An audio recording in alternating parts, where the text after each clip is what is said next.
Bayangkan kamu duduk di bangku sekolah, mendengarkan guru berbicara di depan kelas. Setiap kata dicatat rapi di buku tulis, setiap rumus dihafal, setiap jawaban harus sesuai kunci. Tidak ada ruang untuk bertanya, kenapa? Apalagi, apakah ini benar? Sejak kecil, kita diajarkan untuk percaya bahwa kebenaran sudah ada di papan tulis, tinggal kita salin ke kepala. Dan tanpa kita sadari, kita tumbuh menjadi generasi yang mahir menghafal, tapi rapuh dalam memahami. Pramoedia Anantatoer pernah berkata, orang boleh pandai setinggi langit, tapi selama ia tak menulis, ia akan hilang di dalam masyarakat dan dari sejarah. Tapi, sebelum kita bisa menulis pikiran kita harus terlebih dulu berani berpikir. Dan berpikir kritis adalah keterampilan yang anehnya tidak pernah menjadi mata pelajaran resmi. Mungkin kamu pernah merasakannya. Saat menonton berita, membaca media sosial, atau mendengar obrolan orang, kamu menemukan ada sesuatu yang aneh. Angka-angka yang dipakai tidak masuk akal, argumen yang terasa janggal, tapi sulit sekali menjelaskannya. Hati kecilmu berkata, ini ada yang salah, tapi mulutmu bungkam. Itulah akibatnya ketika kita tidak diajarkan berpikir kritis. Kita mudah diarahkan, bahkan dimanipulasi. Aku ingin kamu mengingat satu hal. Berpikir kritis bukan berarti selalu membantah, bukan berarti selalu mencurigai orang lain. Berpikir kritis adalah seni untuk mencari kebenaran di balik permukaan. Ia adalah lentera di tengah gelapnya informasi, kompas di hutan opini. Bayangkan ini, kamu berada di sebuah pasar malam. Lampu warna-warni, musik riuh, aroma sate dan bakso bercampur di udara. Penjual menawarkan hadiah besar, sepeda baru. Kalau kamu menang dalam permainan lempar cincin. Terlihat mudah, terdengar menggiurkan. Tapi berpikir kritis akan membuatmu bertanya, seberapa jauh jaraknya? Apakah cincin ini cukup besar untuk masuk ke botol? Berapa banyak orang yang benar-benar pernah menang? Tanpa itu, kamu hanya mengandalkan keberuntungan dan kemungkinan besar pulang dengan tangan kosong. Di sekolah, kita jarang sekali diajak untuk memeriksa alasan di balik suatu jawaban. Kita dididik untuk menerima. Tapi di dunia nyata, menerima mentah-mentah adalah jalan tercepat menuju kesalahan besar. Sejarah membuktikan, banyak tragedi lahir bukan karena kurangnya kepintaran, tapi karena terlalu mudah percaya. Pramoedia mengajarkan bahwa kesadaran adalah senjata paling berharga. Dalam novel-novelnya, tokoh-tokohnya seringkali terjebak dalam situasi yang rumit, bukan karena mereka bodoh, tapi karena mereka hidup di tengah kebohongan yang sudah dianggap normal. Dan hanya ketika mereka mulai bertanya, hanya ketika mereka berani menggali kebenaran, hidup mereka berubah. Coba pikirkan, kapan terakhir kali kamu benar-benar mempertanyakan sesuatu? Bukan sekadar ikut tren, bukan sekadar mengulang kata-kata yang viral di TikTok atau Instagram, tapi benar-benar berhenti sejenak dan berkata, apakah ini masuk akal? Inilah yang membuat berpikir kritis menjadi keterampilan yang jarang dan mahal. Ia tidak diajarkan karena sistem lebih suka kita patuh daripada kritis, tapi justru karena itulah kamu perlu melatihnya sendiri. Aku ingin bertanya padamu dan jawab di kolom komentar kalau berani. Apakah kamu pernah merasa menyesal karena percaya begitu saja pada sesuatu yang ternyata salah? Bagikan ceritamu. Mungkin kisahmu bisa menjadi pelajaran untuk orang lain. Dan inilah secercah harapan. Berpikir kritis bisa dilatih. Kamu tidak harus menjadi filsuf atau ilmuwan untuk menguasainya. Mulailah dari hal Pramoedia menulis dengan tinta yang tajam karena ia tahu pikiran yang bebas adalah ancaman bagi tirani. Dan berpikir kritis adalah kunci menuju kebebasan itu. Berpikir kritis tidak lahir dalam semalam. Ia seperti otot, harus dilatih, dipaksa bekerja, sampai terbentuk kuat. Dan seperti melatih otot, prosesnya terkadang melelahkan. Kamu akan menghadapi dua jenis hambatan. Hambatan dari dalam dirimu dan hambatan dari luar. Hambatan dari dalam adalah rasa malas bertanya, rasa takut terlihat bodoh, atau rasa nyaman dengan jawaban instan. Ada sebuah penelitian yang menunjukkan bahwa otak manusia cenderung memilih jalan pintas, apa yang disebut cognitive ease, di mana kita menerima informasi yang terdengar familiar, atau yang sudah sering kita dengar, tanpa memeriksanya lagi. Itulah sebabnya kita sering terjebak dalam echo chamber, di mana kita hanya mendengar pendapat yang sama dengan milik kita. Hambatan dari luar adalah tekanan sosial. Mungkin kamu pernah mengajukan pertanyaan kritis, lalu dianggap sok pintar atau tidak sopan. Masyarakat kita punya budaya hormat yang kuat, tapi kadang hormat ini disalahartikan sebagai larangan untuk bertanya. Padahal, bertanya bukan berarti tidak menghargai, melainkan justru tanda kita peduli dan ingin memahami. Pramoedia Anantatoer sendiri pernah mengalami hambatan yang jauh lebih berat. Ia dipenjara tanpa pengadilan selama bertahun-tahun hanya karena suaranya dianggap berbahaya. Namun di tengah keterbatasan itu, ia tetap menulis, tetap berpikir, dan tetap mempertanyakan dunia di sekitarnya. Ia tahu, berpikir kritis bukan sekadar hak, ia adalah kewajiban moral. Jadi, bagaimana kita memulai? Mari kita buat langkah yang sederhana tapi nyata. Mulailah dengan ritual 3 pertanyaan setiap kali menerima informasi. Pertama, siapa yang berbicara? Setiap informasi datang dari seseorang atau sebuah institusi. Pahami latar belakang mereka. Apa motivasinya? Apakah mereka punya kepentingan tertentu? Kedua, apa buktinya? Jangan puas hanya dengan opini. Cari data, fakta, atau sumber yang bisa diverifikasi. Ketiga, apakah ada perspektif lain? Dunia tidak pernah hitam putih. Selalu ada sudut pandang yang berbeda. Mencarinya membuat kita melihat gambaran yang lebih utuh. Mungkin awalnya terasa merepotkan, apalagi di era media sosial, informasi datang seperti banjir, cepat, deras, dan seringkali penuh lumpur. Tapi percayalah, melatih 3 pertanyaan ini akan menjadi kebiasaan yang melindungi kamu dari manipulasi. Mari kita bayangkan contoh nyata. Katakanlah kamu melihat berita di media sosial bahwa sebuah kebijakan pemerintah akan membuat harga beras turun drastis. Informasi ini membuat banyak orang senang, nyak, tapi kamu berhenti sejenak dan bertanya, siapa yang mengatakan ini? Apakah ini akun resmi? Apa buktinya? Apakah ada analisis dari ekonom independen? Dengan begitu, kamu tidak terjebak dalam euforia sesaat yang bisa jadi hanyalah propaganda. Dan hasilnya, perlahan kamu akan mulai melihat dunia dengan mata yang lebih jernih. Kamu tidak lagi cepat panik ketika ada isu heboh, tidak cepat terprovokasi oleh kata-kata yang memancing emosi. Kamu menjadi seseorang yang tenang di tengah kekacauan. Dan itu adalah kekuatan yang luar biasa. Tapi tentu saja, akan ada saatnya kamu merasa lelah. Berpikir kritis seringkali membuat kita berbeda dari kerumunan. Dan berbeda itu tidak selalu nyaman. Teman-temanmu mungkin menganggap kamu terlalu rumit. Keluargamu mungkin merasa kamu terlalu banyak bertanya.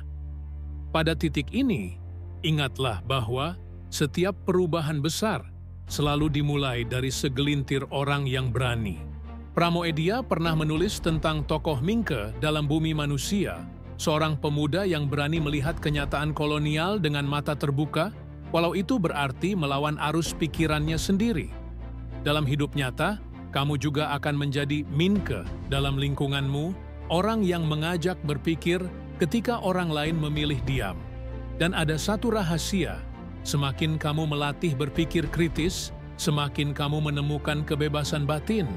Kamu tidak lagi mudah dikendalikan. Kamu mulai membuat keputusan sendiri berdasarkan pertimbangan matang, bukan sekadar mengikuti mayoritas.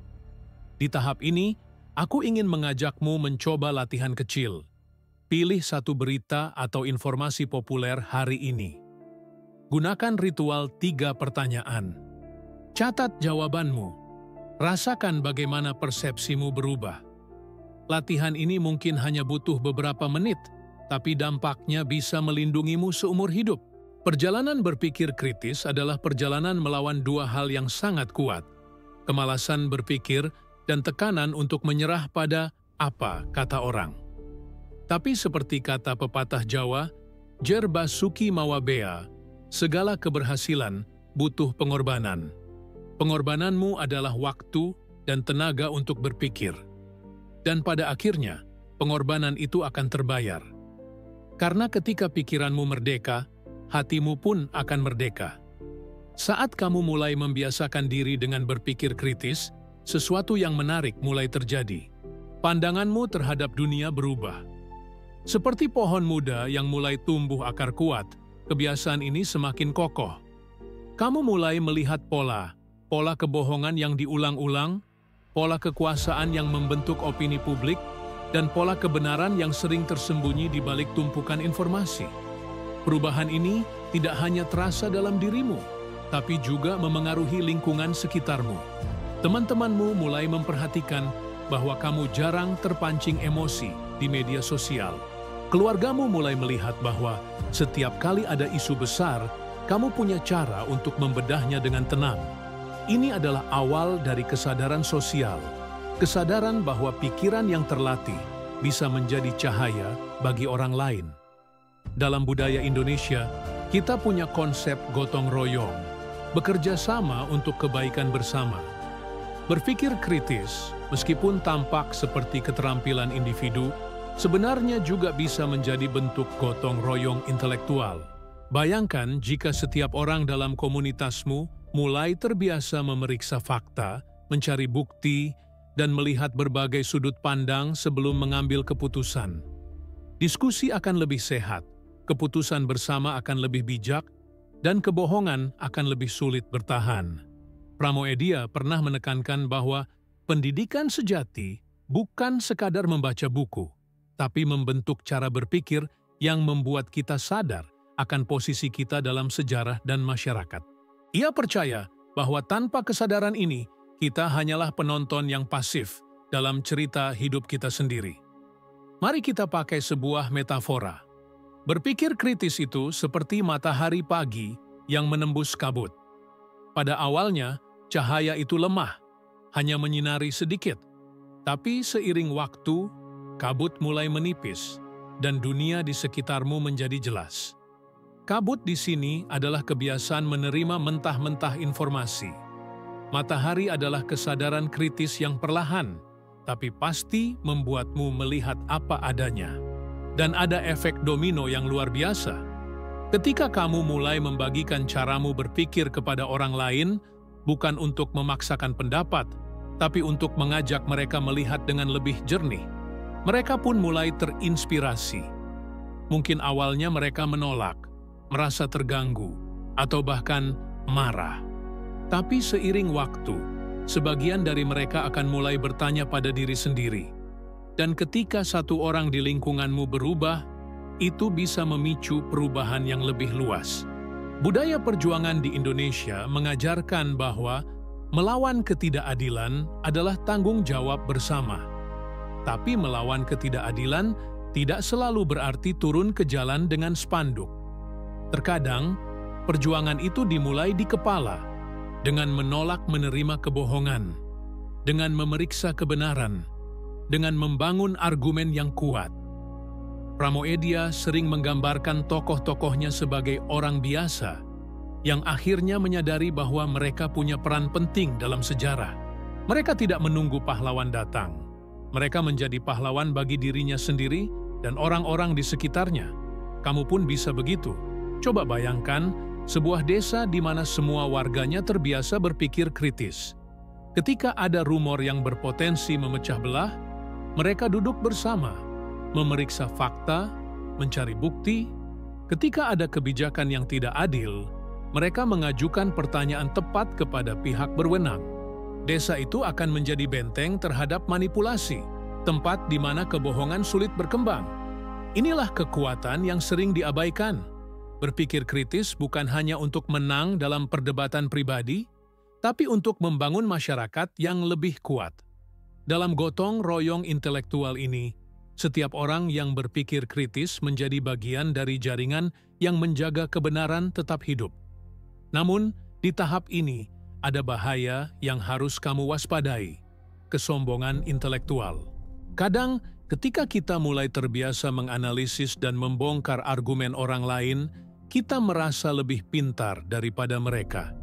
Ini adalah jebakan, karena berpikir kritis sejati bukan untuk membuktikan kita benar, tapi untuk mencari kebenaran bersama. Gunakan keterampilan ini untuk mengundang dialog, bukan menutupnya. Ingat bahwa semua orang sedang berada di perjalanan mereka masing-masing. Ada yang baru mulai belajar, ada yang masih terjebak dalam kabut. Tugas kita adalah membawa cahaya, bukan membakar. Dan semakin kamu mengasah kemampuan ini, semakin kamu akan menyadari bahwa berpikir kritis juga membebaskan hatimu. Kamu tidak lagi mudah membenci orang hanya karena perbedaan pendapat. Kamu mulai mengerti bahwa di balik setiap pandangan ada cerita, ada latar belakang, ada alasan. Ini adalah bentuk kesadaran sosial yang lebih dalam, melihat manusia secara utuh, bukan hanya sebagai label atau kubu. Seperti benih yang tumbuh menjadi pohon, berpikir kritis yang konsisten akan menghasilkan buah, masyarakat yang lebih adil, percakapan yang lebih sehat, dan generasi yang lebih sulit ditipu. Bayangkan dirimu 10 tahun dari sekarang. Kamu telah menjadi seseorang yang tidak hanya hidup dengan berpikir kritis, tetapi juga menginspirasi orang lain untuk melakukannya. Anak-anakmu atau generasi muda di sekitarmu tumbuh dengan kebiasaan bertanya, "Mengapa?" sebelum percaya. Teman-temanmu mulai terbiasa berdiskusi dengan fakta, bukan emosi. Dan lingkunganmu menjadi tempat di mana kebenaran dihargai lebih tinggi daripada sensasi. Inilah yang disebut warisan intelektual. Pramoedia Anantatoer sering menggambarkan tokoh-tokoh yang melawan lupa. Mereka menulis, mereka bertanya, mereka merekam kebenaran, bukan untuk diri sendiri, tetapi untuk generasi berikutnya. Karena apa gunanya pengetahuan jika ia berhenti di kepala kita saja? Berpikir kritis adalah warisan yang tidak bisa dibeli, tapi bisa diwariskan. Setiap kali kamu menunjukkan kepada seseorang cara memeriksa fakta, setiap kali kamu mengajarkan anakmu untuk tidak langsung percaya pada gosip, kamu sedang menanam benih yang suatu hari akan tumbuh menjadi pohon besar. Pohon yang akan memberikan naungan bagi banyak orang, bahkan setelah kamu tiada. Kita hidup di zaman di mana informasi berlipat ganda setiap detik. Dan di tengah derasnya arus ini, hanya 2 jenis orang yang akan bertahan. Mereka yang ikut hanyut tanpa arah, dan mereka yang memiliki kompas pikiran. Kamu sudah mulai membangun kompas itu. Sekarang tugasmu adalah menjaganya tetap tajam, lalu membagikannya. Mungkin kamu berpikir, apakah berpikir kritis benar-benar bisa mengubah dunia? Jawabannya, iya, tapi tidak selalu dengan cara yang dramatis. Perubahan besar sering dimulai dari percakapan kecil. Dari seorang ibu yang mengajarkan anaknya untuk bertanya. Dari seorang guru yang mendorong muridnya mencari jawaban sendiri. Dari seorang pemuda yang menolak menyebarkan berita yang belum pasti kebenarannya.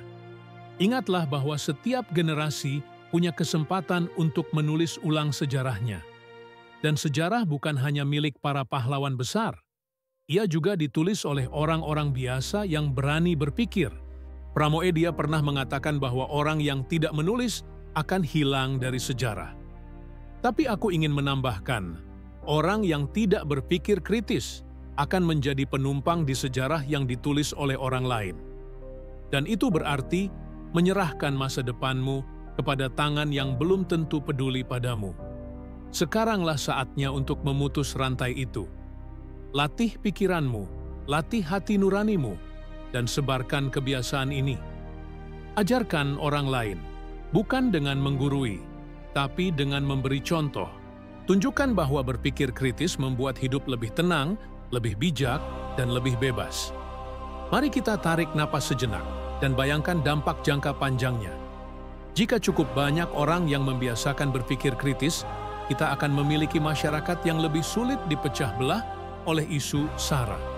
Kita akan memiliki pemimpin yang lebih sulit menyembunyikan kebohongan. Kita akan memiliki masa depan di mana keputusan penting diambil berdasarkan bukti, bukan sekadar emosi atau tekanan massa. Dan itu semua bisa dimulai dari satu orang, dari kamu.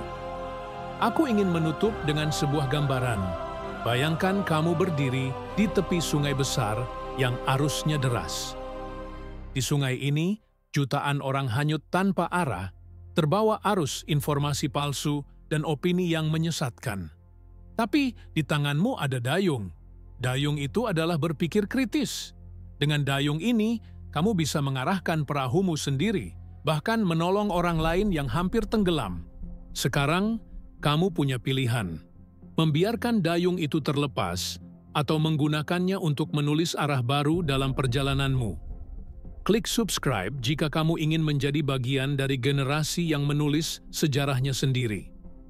Karena seperti kata Pramoedia, orang boleh pandai setinggi langit, tapi selama ia tak menulis, ia akan hilang di dalam masyarakat dan dari sejarah. Dan aku akan menambahkan, orang boleh pintar berbicara, tapi selama ia tak berpikir kritis, ia akan menjadi boneka dalam sejarah orang lain.